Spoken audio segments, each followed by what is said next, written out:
കോൺഗ്രസ് അധ്യക്ഷൻ മല്ലികാർജുൻ ഖാർഗെയെ ബാംഗ്ലൂരിലെ ആശുപത്രിയിൽ പ്രവേശിപ്പിച്ചു. ബുധനാഴ്ചയാണ് അദ്ദേഹത്തെ ചികിത്സയ്ക്കായി MS രാമയ്യ ആശുപത്രിയിൽ പ്രവേശിപ്പിച്ചത്. പനിയും ശ്വാസതടസ്സവും അടക്കമുണ്ടായതോടെയാണ് 83 വയസ്സുള്ള ഖാർഗെയെ ചൊവ്വാഴ്ച ആശുപത്രിയിലേക്ക് മാറ്റിയത്.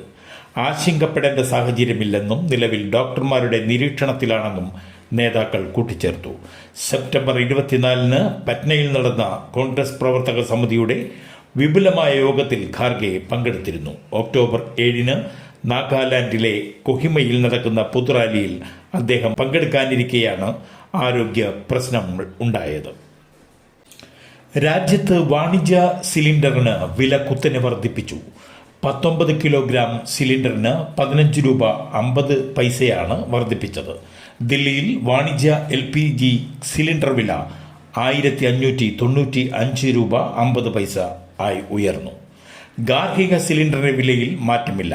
വില നിയന്ത്രണാവകാശം കേന്ദ്ര സർക്കാർ എണ്ണ കമ്പനികൾക്ക് വിട്ടു നൽകിയതിനാൽ ഇടയ്ക്കിടെ വില വർദ്ധിപ്പിക്കാറുണ്ട്. ആഗോളതലത്തിലുള്ള LPG നിരക്കുകളുടെയും വിതരണ ചെലവിൻ്റെയും അടിസ്ഥാനത്തിലുള്ള സ്ഥിരമായ വില ക്രമീകരണമാണ് ഇതെന്നാണ് കമ്പനികൾ പറയുന്നത്. Indian oil corporation, Bharat petroleum corporation, Hindustan petroleum എന്നിവയാണ് പെട്രോൾ, ഡീസൽ വിലയും പാചകവാതക വിലയും ക്രമീകരിക്കുന്നത്.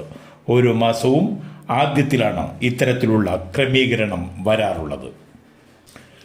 വാടക്കലിൽ 17കാരി അമ്മയെ കുത്തി പരിക്കേൽപ്പിച്ചു. മഹിളാ കോൺഗ്രസ് നേതാവിനാണ് മകളുടെ കുത്തേറ്റത്. കഴുത്തിന് ഗുരുതരമായി പരിക്കേറ്റ യുവതിയെ വണ്ടാനം മെഡിക്കൽ കോളേജ് ആശുപത്രിയിൽ പ്രവേശിച്ചു.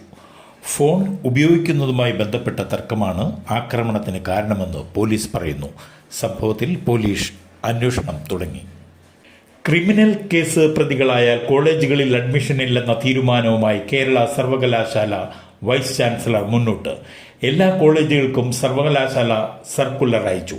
അതേസമയം സർക്കുലർ ഏറ്റവും കൂടുതൽ ബാധിക്കുക സംഘടനാ പ്രവർത്തനവുമായി സജീവമായി നിൽക്കുന്ന വിദ്യാർത്ഥികളെയാണ്. ക്രിമിനൽ കേസുകളിൽ ഉൾപ്പെട്ടിട്ടില്ല എന്നത് ഉൾപ്പെടെയുള്ള കാര്യങ്ങളിൽ വിദ്യാർത്ഥികൾ സത്യവാങ്മൂലം നൽകണം. സത്യവാങ്മൂലം ലംഘിച്ച് കേസിൽ പ്രതികളായാൽ നടപടിയെടുക്കാമെന്ന് സർക്കുലറിൽ പറയുന്നു. ബിരുദ പഠനത്തിന് ശേഷം തുടർ പഠനത്തിന് പോകുന്ന വിദ്യാർത്ഥികൾക്ക് ഈ സർക്കുലർ വിലങ്ങുതടിയാകാൻ സാധ്യതയുണ്ട്. 4 ചോദ്യങ്ങളാണ് സത്യവാങ്മൂലത്തിൽ ഉൾപ്പെടുത്തിയിരിക്കുന്നത്. കോളേജുകളിൽ നിന്ന് ഡീബാർ ചെയ്യപ്പെട്ടിട്ടുണ്ടോ? ക്രിമിനൽ കേസുകളിൽ പ്രതികളാണോ? അതിക്രമ കേസുകളിലോ ക്രിമിനൽ കേസുകളിലോ ശിക്ഷിക്കപ്പെട്ടിട്ടുണ്ടോ? പരീക്ഷാക്രമക്കേടിൽ പെട്ടിട്ടുണ്ടോ?